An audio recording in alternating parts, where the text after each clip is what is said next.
están viendo en las páginas, ¿verdad?, en internet, y pues los que estamos aquí listos para escuchar pues la palabra de Dios. El tema que traigo ahora, hermanos, es muy importante, ¿verdad? Se llama: no necesitas escuchar un llamado, ya has sido llamado. Ese es el tema para hoy que vamos a estar hablando ahí en Mateo capítulo 22, si lo puede ir poniendo, en el versículo 14. Mire qué hermoso lo que Dios hace. Se cuenta ahora que más o menos en el mundo habemos más de 6,000 millones de personas a las que hay que salvar. Ahora, ¿qué haría usted?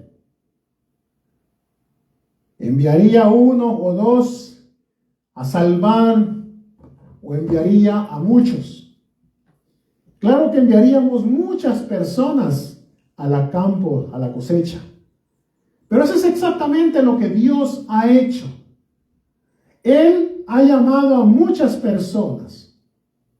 No nos dejemos engañar por a veces que nos dicen estar sentados en las primeras filas de la iglesia. A nosotros eso podemos causar impresión realmente de que solo los que están en el liderazgo o en las primeras filas son los que realmente han sido llamados a la obra, a trabajar para el Señor.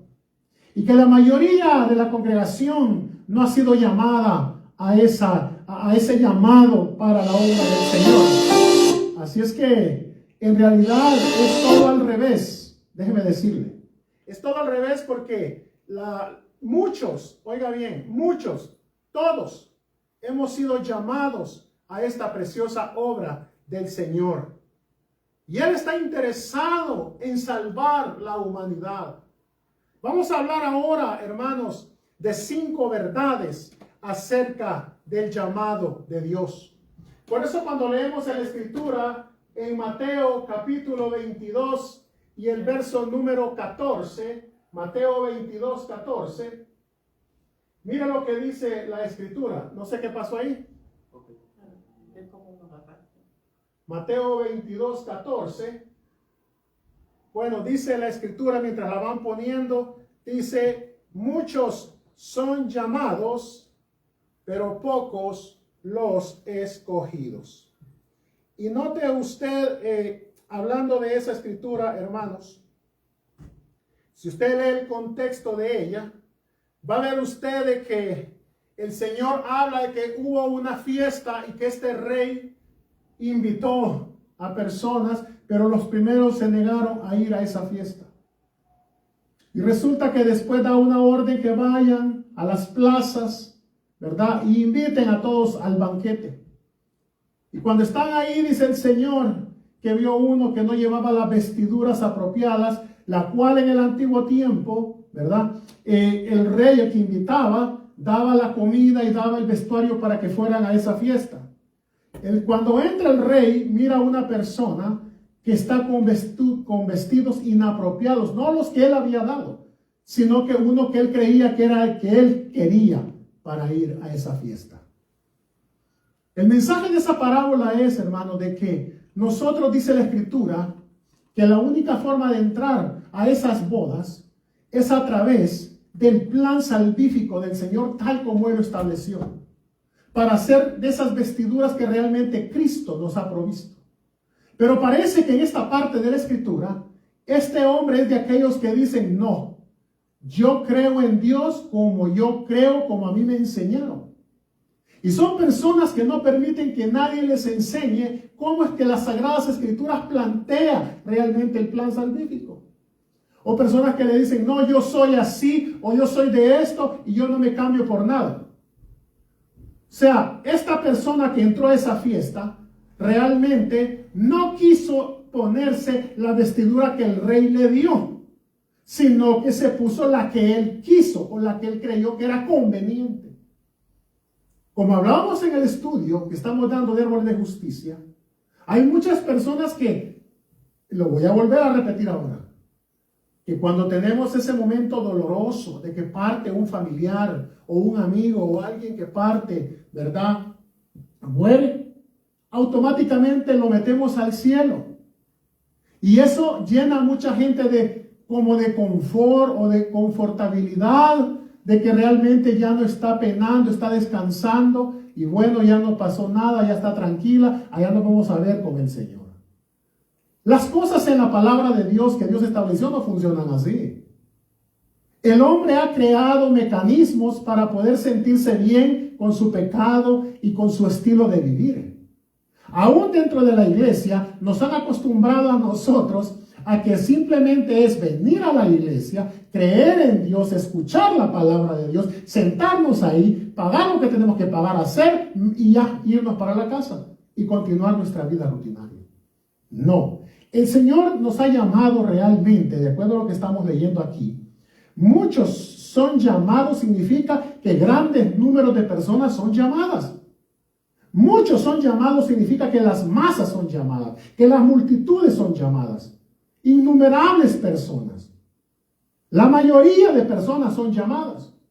Pero muchos son llamados, significa que la mayor parte de la gente es llamada. Aunque el Señor dice, muchos son los llamados, pero son pocos los escogidos. Lamentablemente, oiga bien, a veces creemos que en las congregaciones, como personas, no tenemos un llamado. Claro que sí. Porque se relaciona con ellos como personas que no pueden hacer mucho para Dios. Oiga, el potencial que hay en la iglesia, cada uno de los que están ahí, para servirle al Señor, muchas veces se está desperdiciando. Porque la mayoría enseñamos en las congregaciones de cómo tener una vida mejor, ¿verdad? Las predicaciones acerca de nosotros mismos, de nuestra vida, del matrimonio, hay seminarios, conferencias, del hogar, de las finanzas y muchos temas que del diario vivir y que pues son buenos. Gloria a Dios. Pero esta clase de predicación es lo que crea que las congregaciones que tenemos hoy en día, numerosas, centradas en sí mismo y estériles. Estoy empezando por aquí. Porque nosotros mismos nos ponemos obstáculos. Y por eso es que voy a hablar de 5 verdades acerca de cómo Dios llama. Porque todos, como vemos las escrituras, y lo voy a explicar ahí, creemos que como Dios se le apareció a Moisés en una zarza que no se quemaba, quiere que para usted estar seguro que Dios lo ha llamado, se le aparezca de esa misma forma. O como le habló a Abraham. O quizás como le habló a Saulo de Tarso, el apóstol Pablo. Dios tiene sus formas. Dios ya nos ha llamado. Pero nos ha llamado no solamente que lo conozcamos. No solamente que tengamos una relación con Él. No solamente que nos congreguemos. No solamente que seamos salvos. Sino que también demos frutos para Él. Eso es lo que Dios quiere. Y mire que, de acuerdo a la escritura en Efesios capítulo 4, el verso 11 y 12, hay algo bien hermoso ahí. Porque se supone, mire, el primero que estoy hablando aquí soy yo. Este mensaje es para mí. No sé si usted quiere agarrar un poco de eso, pues ya usted lo verá, pero yo voy a agarrar mi parte. Porque como hombre, como líder, como pastor, también fallamos. Y corremos mucho más peligro. Porque cuando venga, aparezca, dice la Escritura, el príncipe de los pastores nos va a pedir cuentas, no solo por nosotros, sino por el rebaño que nos ha dado a cuidar.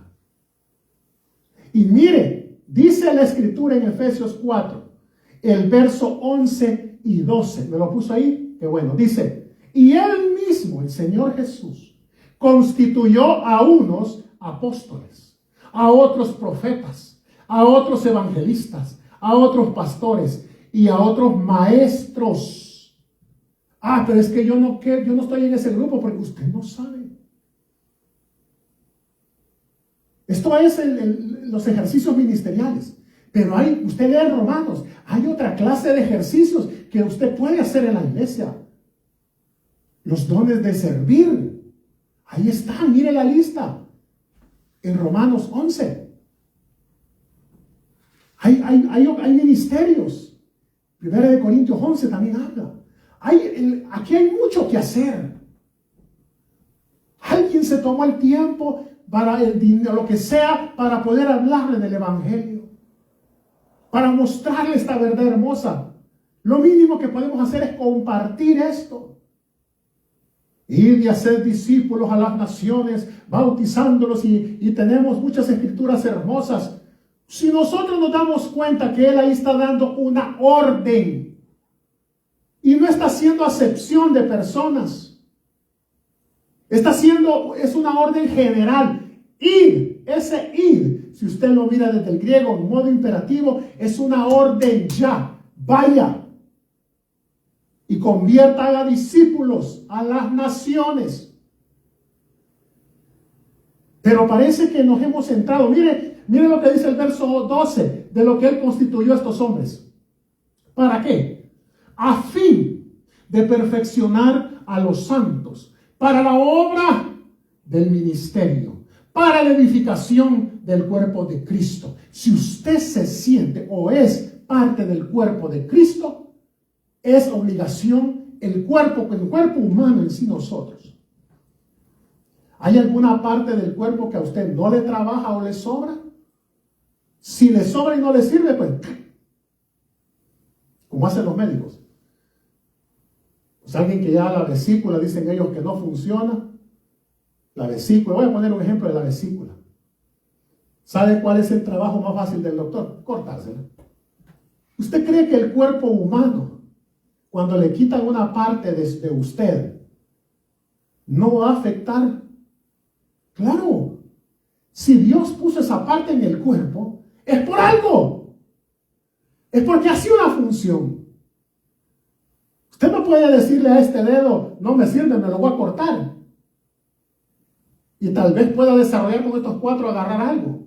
Pero le hace falta para tener la fuerza completa. Porque con no va a ser la misma fuerza que con los 5. Entonces la palabra dice que nosotros, los ministros, los líderes que han sido escogidos de Dios, tienen que estar en la obligación y en la disposición, oiga bien, de entrenarlos.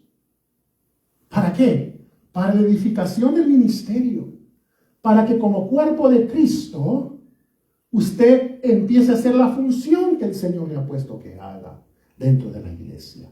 ¿Cuántos dicen gloria a Dios? Miren, el énfasis aquí, hermanos, es la responsabilidad y la culpa del hombre mismo. Porque el llamado del evangelio sale ampliamente por todas partes, llega a las mayorías. Y vimos el hombre de la parábola. Y que no andaba las vestiduras apropiadas que lo había invitado el rey a esa cena. Son de aquellos que oyen, pero no hacen caso. Oyen, pero no hacen caso. Como decimos en el buen español, les entra por un oído y les sale por el otro, y ellos siguen adelante. Entonces, la comparación con los muchos que se pierden, son pocos los que se salvan. Mire, número 2. Ya hablamos del primer punto, son 5 verdades que voy a hablar. La parte número 2. Hay un llamado a ser fructíferos. Y cuando leemos nosotros en Juan capítulo 15, el verso número 16. Vamos a empezar desde el 14, que hay una parte bien bonita que me gustó. Pero el 15, el verso 16 va a ser el central, pero quiero hablar desde el 14. Porque cuando nos hace ese llamado a ser fructíferos, ¿qué fuimos llamados a hacer? ¿Somos todos llamados a ser apóstoles, profetas, evangelistas y maestros? La respuesta es simple. No, no todos. No. Usted no se puede encajar de que yo no he sido llamado a ser pastor, entonces no tengo nada más que hacer. No, no todos. Pero la mayoría de nosotros no tenemos esos fantásticos y supremos llamados. Pero todos hemos sido llamados sencillamente ¿a qué? A ser fructíferos, a dar frutos. Eso sí, en Juan 15, verso 14, vamos a leer, voy a enfocarme en el 16, pero me gusta el 14 lo que dice. ¿Qué dice el Señor? Y yo me hacía la pregunta. Mira lo que dice. Vosotros, le dice a sus discípulos, sois mis amigos. Note usted que para usted poder llamar amigo a alguien, es algo especial. No todos son sus amigos. Usted en el trabajo, pues de pronto no tendrá amigos, sino que son compañeros de trabajo. Estos jovencitos en la escuela, pues no creo que tenga amigos. Lo que tiene son compañeros de escuela. Pero un amigo es aquel que realmente tiene características que no vamos a hablar hoy, pero tiene cualidades para conocer quién realmente es tu amigo. Y no hace falta de explicarle las características y las cualidades, porque el Señor Jesús es el mejor amigo. Y cuando usted lee la palabra de Dios se da cuenta qué es lo que puede llegar a ser un amigo por usted. ¿Sabe qué él dijo él? Yo, dijo, doy hasta mi vida por las ovejas, dijo. ¿Y qué fue lo que hizo él? ¿Acaso no dio su vida en la cruz del Calvario? Mira hasta lo que llega a ser un amigo. Por eso es que le dice a los discípulos aquí, vosotros sois mis amigos. Sí, pero ¿qué dice ahí? ¿Cómo vamos a ser amigos? ¿Solamente porque usted quiere ser mi amigo? ¿Usted es mi amigo? ¿Ah? ¿Solo así? ¿Quiere ser mi amigo? Ah, bueno, no. Miren lo que dice la palabra. Vosotros sois mis amigos si hacéis lo que yo os mando. Es la única forma. Si hacen lo que yo les digo, entonces son mis amigos. Eso es lo que está diciendo el Señor Jesús. Y miren lo que dice el verso 15. 15, vean. Ya. Dice, y esta parte me emocionó cuando estaba leyendo esto. Porque él dice, ya no os llamaré siervos. O sea, la palabra siervos es esclavos. En esos tiempos, en griego, cuando ya no van a ser mis siervos. Porque los siervos eran esclavos que tenían un dueño y el esclavo no tenía ningún derecho, sino que hacía lo que el dueño le decía o el amo. Pero ahora ustedes ya no van a ser mis siervos. Ya no lo voy a llamar así, siervos. Porque el siervo no sabe lo que hace su señor. Porque el siervo no está para preguntarle al amo, ¿y usted qué piensa? O preguntarle los planes de él. No. El siervo está para recibir órdenes y ejecutarlas. Punto. Pero el Señor dice, pero os he llamado amigos, porque todas las cosas que oí de mi Padre os las he dado a conocer. Mire qué hermoso. El Señor no ha guardado ningún secreto para con sus amigos. No. Todo lo que yo escuché de mi Padre, yo se los he dado a conocer. Mire, se los he compartido porque no tengo secretos que guardarles, porque ya son mis amigos, pero si hacen lo que yo les digo. ¿Qué es lo que habrá escuchado él, hermanos? Del Padre Celestial. Cuando hablo del Padre estoy hablando de la divinidad, pero aquí él está hablando como el Hijo en su humanidad. ¿Qué es lo que habrá escuchado del Padre que nos ha dado a conocer? ¿Qué? ¿Se acuerda la Escritura cuando dice, yo he salido del seno de mi Padre? El seno es esta parte donde está el corazón, donde están los deseos, la voluntad. ¿Y cuál fue el deseo y la voluntad de Dios desde el principio? Manifestarse como hombre para poder redimir a la humanidad. Y nos reveló el plan salvífico, las promesas hermosas que tiene para nosotros. Pero si hacen lo que yo les digo. Verso 16. Si yo hubiera encontrado a Cristo más antes. Si ese yo. Mira lo que dice el Señor Jesucristo. No me elegisteis vosotros a mí. No. Sino que yo os elegí a vosotros. Y os he puesto. ¿Para qué dice que nos ha puesto Él? Para que vayáis y llevéis fruto. Y vuestro fruto permanezca. No se termine. Esté constantemente. ¿Qué hace usted cuando tiene un árbol atrás en su casa? El primer año, segundo año no da, bueno, al tercer año le da aguacates o cualquier fruto. El cuarto año le da, pero el quinto año como que ya merma. El sexto, el séptimo y el octavo no le da nada. ¿Qué va a hacer usted con ese árbol? Lo va a cortar porque ya no está dando. Pero si está en constante, les dice el Señor, yo a ustedes los he plantado. Ustedes no me eligieron a mí, yo los elegí a ustedes. Pero ¿saben para qué los elegí? No para que se vengan solo a sentar. Para que ustedes permanezcan y no solamente oigan bien den frutos, sino que lleven fruto, estén dando fruto y permanezcan, mire, constante. ¿Para qué? Para que todo lo que pidieres al Padre en mi nombre, Él lo dé. Lo bueno, mire, es que las personas solo les gusta esta parte. Para que todo lo que pidieres al Padre en mi nombre, Él os lo dé. Entonces la gente dice, ¡ay, qué hermosa esa promesa! Yo me agarro de esa promesa. La declaro, como que ellos fueran reyes. Declaro esa promesa en mi vida. La tomo para mí, esa promesa. Y entonces en la mente y en el corazón de ellos, como dice que ahí todo lo que pidiéramos al Padre, Él lo va a dar. Le pasan pidiendo trabajo, dinero, carro, casa, todo lo material que pueda satisfacer la vida de ellos. Como que Dios es un cajero automático, meto la tarjeta y me va a dar. O como que Dios es mi sirviente, o Dios tiene que hacer lo que yo digo, y cuando yo digo y como yo quiero. Hay poder en el nombre de Jesús. Esa es mentira del diablo. Lea todo el versículo. Él está hablando de que somos nosotros los siervos y ahora nos llama amigos. Pero si hacemos lo que Él dice, somos nosotros ahora los que debemos de trabajar en la obra del Señor y que le pidamos. Él conoce nuestras necesidades, hermanos. Nosotros cada vez que vamos a la oración pasamos pidiendo por las necesidades, pero no pedimos realmente por la visión que el Señor Jesucristo tenía en esta tierra cuando estuvo 3 años y medio. Y esa misma visión es la que quiere que nosotros tengamos. No, el corazón del hombre siempre es satisfacer su necesidad, su capricho. Dios está diciendo que todo lo que pidiéramos para su obra, Él nos va a fortalecer.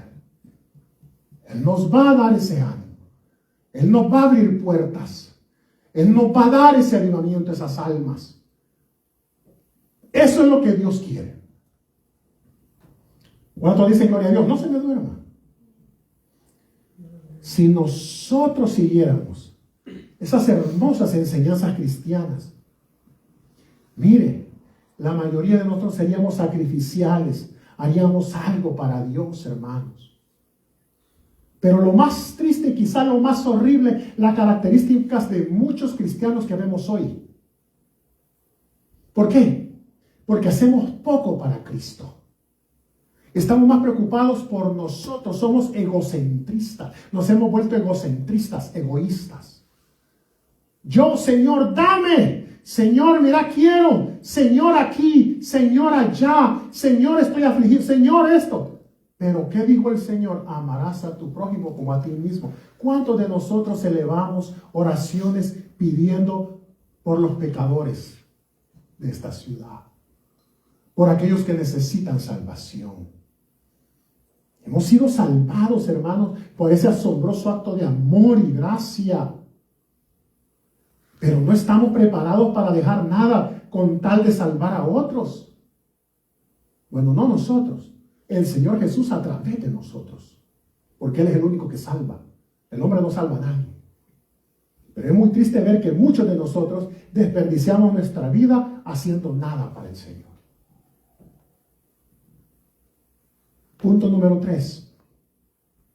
Hay algunas personas que son llamadas de una manera espectacular, hermanos. Y hay un ejemplo, oigan bien.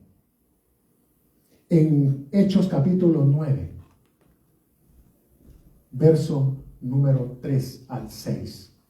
Vamos a leer un llamado espectacular aquí. Hechos 9, verso del 3 al 6. Miren lo que dice la Escritura.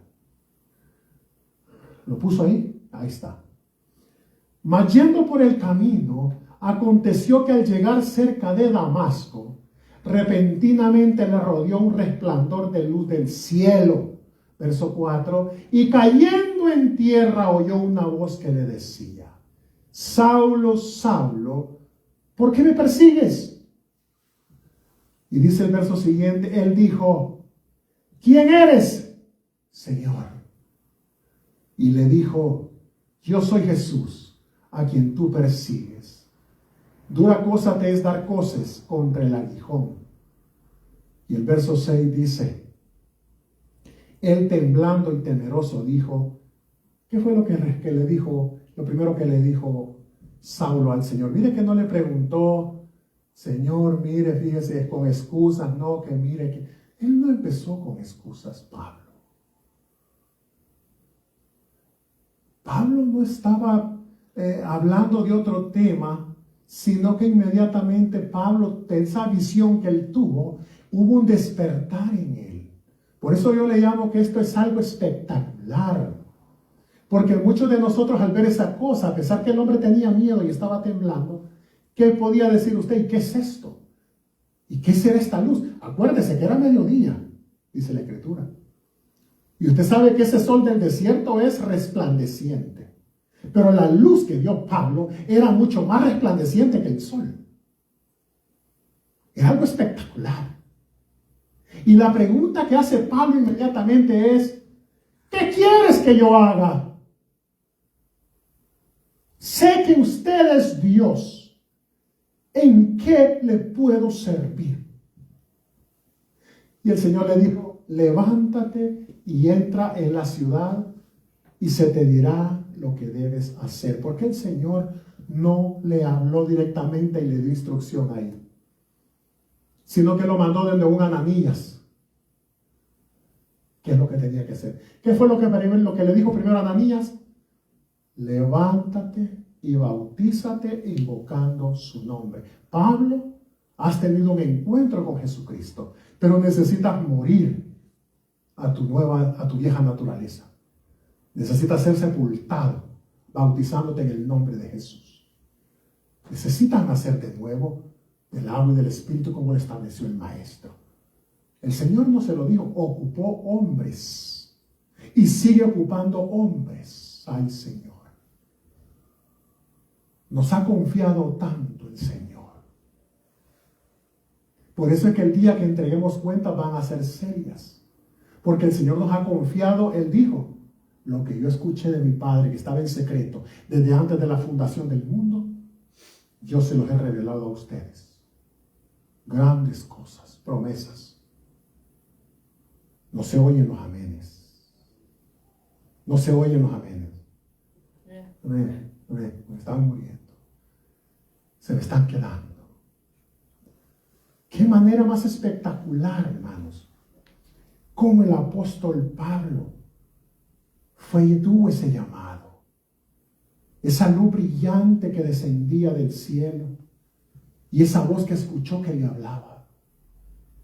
Mire que cayó al suelo y quedó ciego por varios días. Lamentablemente, cada vez que alguien cuenta una experiencia que tuvo, todos quieren la misma experiencia. Todos quieren tener la misma experiencia, todos quieren ver una luz, escuchar una voz. De otro modo no van a creer que han sido llamados. Pero es que a Dios no lo podemos encasillar. Y no vamos a esperar que Él repita de la misma manera, predecible una y otra vez. Recuerdo, dice una persona, ministro llamado Kenneth Hagin, que dice que fue sanado de una enfermedad coronaria. Usted sabe, una enfermedad coronaria es peligrosa, el corazón. Y cómo Dios lo levantó de su lecho de muerte. Vamos a leer ahí. Estas personas que son llamadas de manera común y corriente. La escritura comienza porque Elías sale huyendo y se va a una cueva a esconderse. Llega el ángel, le da comida, le da pan, le da agua, que despierta, y el hombre estaba en depresión. Estaba metido en esa cueva. Mire cómo es yo no sé si era enfermedad o espíritu, o lo que sea. Que la gente que está así se encierra. No quiere hablar con nadie, quiere aislarse. Elías cayó en esto. Pero el Señor en el verso 11, después que el ángel trató con él y no quiso, el Señor le dice en Primera de Reyes 19:11, y mire que el ángel le dijo primero, sal fuera, y Elías se puso a dormir. Pero en Primera de Reyes 19:11, resulta que ya el Señor trata con Elías. Y le dice, él le dijo, sal fuera y ponte en el monte delante del Señor. Y he aquí el Señor que pasaba, y un grande y poderoso viento que rompía los montes y quebraba las peñas delante de Dios. Pero el Señor no estaba en el viento. Hombre, con esa señal, oiga, el viento quebraba todo lo que iba pasando. Y Elías adentro. Y dice que el Señor no estaba en el viento. Y tras el viento un terremoto, pero el Señor tampoco estaba en el terremoto. Verso 12. Y tras el terremoto un fuego, pero el Señor no estaba en el fuego. Y tras el fuego un silbo apacible y delicado. Mire qué hermoso el Señor. Y cuando lo oyó Elías, oiga, ¿cómo hizo Elías? Que sabía que Dios no estaba ni en el viento, ni en el terremoto, ni en el fuego. Porque cuando escuchó ese viento apacible y delicado, ¿se acuerdan en el Edén? Que dice que Dios se paseaba así en el monte, en el Edén, durante el día. Y Adán y Eva sabían que Él estaba ahí. Y dice que cuando oyó Elías, lo primero que Elías hizo fue cubrió su rostro con su manto y salió y se puso a la puerta de la cueva. He aquí vino a él una voz diciendo, ¿sabe qué le dijo el Señor? ¿Y qué haces aquí, Elías? ¿Por qué te has metido aquí? ¿Qué ha pasado? ¿No sabes que falta mucho que tienes que hacer? Yo no te llamé, Elías, para que estés metido en esta cueva en depresión. Hermano, el Señor no nos ha llamado a que podemos caer en ciertas situaciones, pero el Señor no nos ha llamado a quedarnos ahí, en esas situaciones. Muchas de esas situaciones son para que nosotros crezcamos, para que nuestra fe aumente. Pero a veces nosotros lo tomamos de la otra forma. ¿Qué haces aquí, Elías? El Señor sabía qué estaba haciendo ahí. Pero el Señor quería que Elías le dijera qué estaba haciendo ahí. ¿Cómo fue que caíste aquí? Si yo te llamé y me dejaste estirado por ahí aquello y te viniste a meter aquí. Mira que hay mucho que hacer. Todavía tenía que ir a ungir a dos que iban a ser reyes y a Eliseo. Te falta todavía. Hay mucho que hacer. Ay, yo siento que ya no puedo, me voy a morir. Ya no quiero. Yo he caído en eso. Yo recuerdo que antes me encerraba y decía, ¿será que yo tengo el llamado de Dios? ¿Será que yo he sido llamado para esto? ¿Será que por qué la gente no escucha, la gente no viene? ¿Por qué? Estoy preocupado, sí, por eso. Pero a la vez, cuando usted le habla a una persona del Evangelio y usted lo invita, ¿sabe a quién están rechazando? A mí no me están rechazando. Es a él que lo están rechazando. Porque el mensaje no es mío, el mensaje es de él. Mire qué fantástico. ¿Quién no quisiera tener esa experiencia de alguna manera extraordinaria como lo que pasó aquí? Todos tenemos esas, ansias, en buena manera de decir, para ver las experiencias espectaculares con Dios. Yo he tenido experiencias con el Señor, pero como estas no. Pero he tenido experiencias de cosas que el Señor ha hecho con nosotros, grandes. Pero la mayoría de las personas, que no se lo olviden, si el Señor no lo ha llamado a un ministerio, a algo, a un don, al servicio ministerial, a ser pastor, evangelista, maestro, o diácono, o diaconisa, si no siente usted ese llamado, pero tiene un llamado. La mayoría de personas son llamadas de manera ordinaria. Y quizás eso hace que ellos ignoren ese llamado porque se les hace algo que no va a la altura de ellos. Porque todos quieren las plataformas, los púlpitos. Todos quieren que los vean. Todos.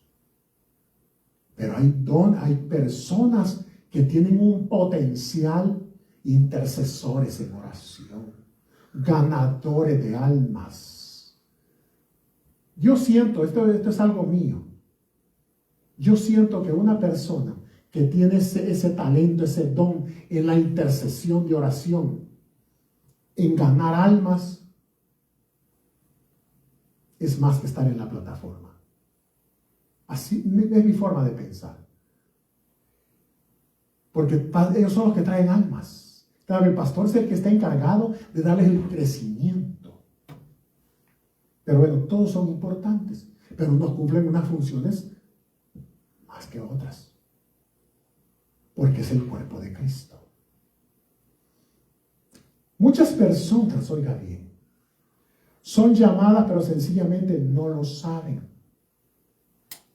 Están dormidos en sus vidas. Hay llamados espectaculares. Mire lo que dice el Señor. Sal fuera. Salga de ahí. Póngase delante de mí. Y él pasó. Póngase delante. Salga. Elías no salió. Cuando vio que pasó el terremoto. Que pasó el fuego. ¿Y qué pasó lo que pasó? No.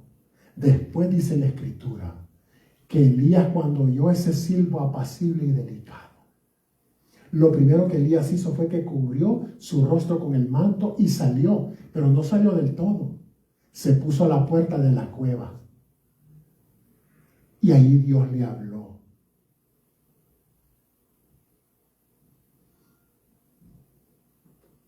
Todos tenemos ese llamado, no se le olvide. Todos. Número 5, vamos a terminar con este. Algunas personas son llamadas a través de sus deseos. Sí puede suceder.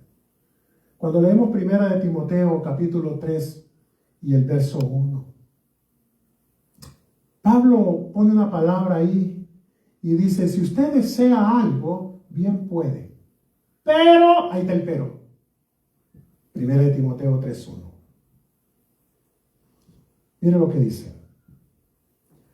Palabra fiel.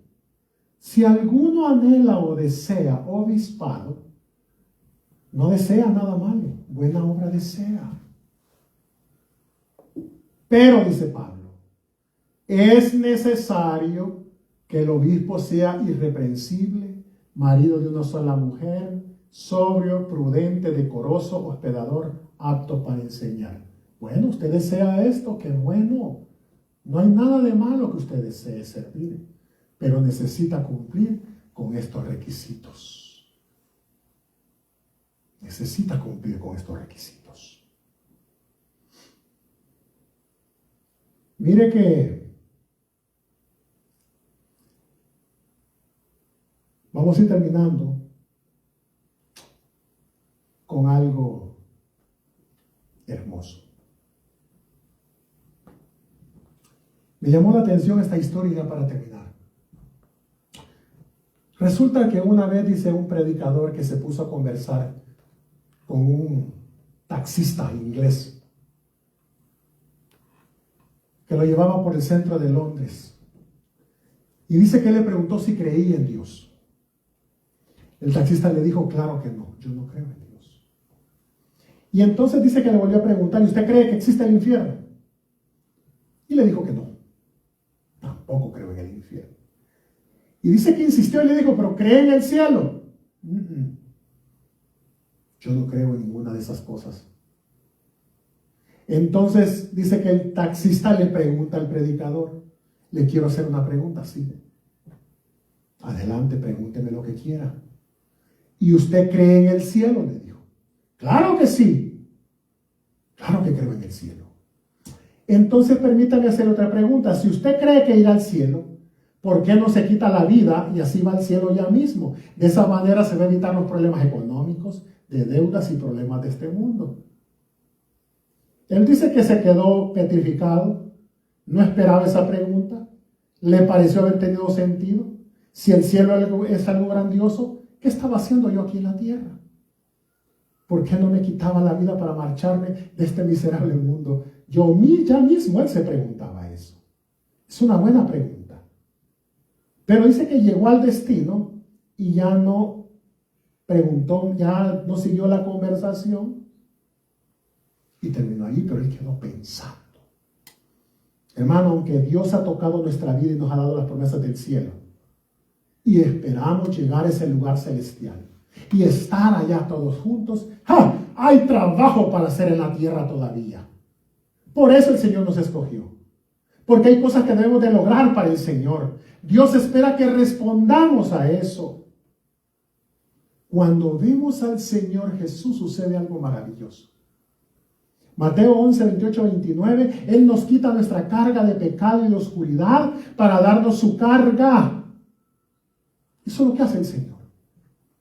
Nos quita esa carga tan pesada del pecado y de las tinieblas y nos pone otra carga más liviana. ¿Por qué? Porque Él dice, venid a mí, todos los que estáis trabajados y cargados, y yo os haré descansar. Nos va a quitar esa carga. Pero luego dice, llevad mi yugo sobre vosotros y aprended de mí, que soy manso y humilde de corazón, y hallaréis descanso para vuestras almas. ¿Sabe cuál es esa carga que nos quiere poner? Obediencia. Obediencia. ¿Será tan difícil esa carga? ¿Será tan dura, tan pesada llevarla? Porque la carga que el enemigo puso en el Edén sobre el ser humano, ¿cuál fue? Pecado. Y el pecado vino a través de la desobediencia. Y qué carga más pesada la que tomaron nuestros padres Adán y Eva, porque cuando pusieron esa carga venía con enfermedades, con maldiciones, lejos de la gloria de Dios. Oh, la tierra ya no iba a dar como daba. Vinieron tanto y tras de eso vino la muerte. Y mire qué desorden y caos trajo a la humanidad. Pero el Señor dice, yo te voy a quitar esa carga. Yo. Solo te pido algo. Lleva la mía. Yo soy manso y humilde. Una persona que es mansa y humilde es obediente. Quiero obediencia. Y te voy a quitar esa maldición y te voy a poner bendición. Enfermedades. La enfermedad más grande, la gente cree que sí, Dios sana enfermedades físicas, pero hay una enfermedad que Dios quiere quitar en nosotros que es la más terrible de todas, que nos mata, y es el pecado. Todas esas promesas que eran para nuestros padres, ahora Dios las ha puesto en nuestras manos. ¿Pero por qué no las tengo? Porque no, allá nos espera en la patria celestial. Mientras estemos aquí, vamos a pasar pruebas, vamos a pasar luchas, pero dice que todo lo puedo en Cristo que me fortalece. No debemos desmayar. El Señor viene en cualquier momento. Solo que tengamos en mente. Y es triste realidad que gran parte de la enseñanza en el cuerpo de Cristo aparte al cristiano de su verdadero propósito para estar vivo. Es triste. Pensemos en nuestro Dios. en nuestro Salvador, en nuestro Rey, en aquel que lo dio todo para que podamos ser sus amigos, dice. Él dijo, ya no los voy a llamar siervos, los voy a llamar amigos, pero si hacen lo que yo les digo. Es muy rara vez que pensamos en nuestro Salvador y nuestro Rey. Muy pocas veces pensamos en aquel que lo dio todo. Es muy raro que lo dejemos todo. Por esa razón somos estériles y carentes de fruto en el reino. Porque estamos pensando en cuál va a ser el next phone I have to buy. ¿Cuál va a ser el próximo teléfono? ¿iPhone? Acaba de salir el 15 y la gente está pensando que cuándo va a salir el 16. Estamos adelantados que el que murió Steve Jobs o el Apple es el que produce eso. Acaba de salir el Galaxy S24 y están pensando que va a traer el 25. O juegos de video. O las plataformas de Facebook. O YouTube. Estamos tan ocupados en nuestros trabajos, en nuestros quehaceres. No es malo, es trabajar. Pero estamos tan priorizados y ocupados en cosas realmente que son triviales y que nos van a servir solo aquí. El Señor, cuando lleguemos allá, no nos va a preguntar qué clase de teléfonos tuvimos, cuántas horas pasábamos en las redes sociales, o cuántos trabajos tuvimos, o cuánto dinero hicimos. Porque cuando nos morimos y nos ponen en ese envase, solo nos cruzan los bracitos así, nos ponen una rosita aquí y con los ojitos cerrados, y usted no se lleva, ni yo me llevo absolutamente nada. Nada.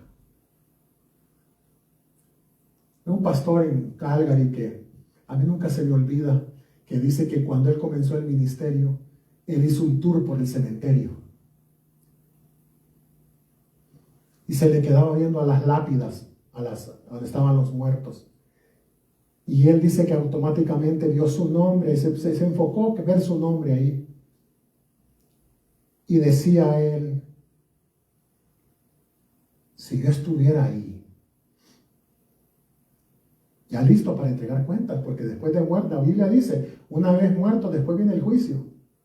¿Qué cuentas le iría a dar al Señor de lo que he hecho si no he hecho nada? Todavía no he hecho nada. Ahí hay mucha gente que no tiene esperanza, que no hizo nada para el Señor. Hicieron muchos sacrificios en esta tierra para lo terrenal, pero nunca hicieron nada para la obra de Dios. Y una vez ya están ahí, ya no hay esperanza, no hay vuelta atrás. Ahora que estamos respirando, como dice el Salmo 150, todo lo que respire, alabe al Señor. Es tiempo de que tomemos aire, alabemos, sirvamos y demos frutos en el Señor. Gloria a Dios. Vamos a orar para terminar, hermanos. Bendito el nombre del Señor. Alabado sea el nombre del Señor Jesucristo. Le damos gracias, Señor de la gloria, por su bondad, por su misericordia.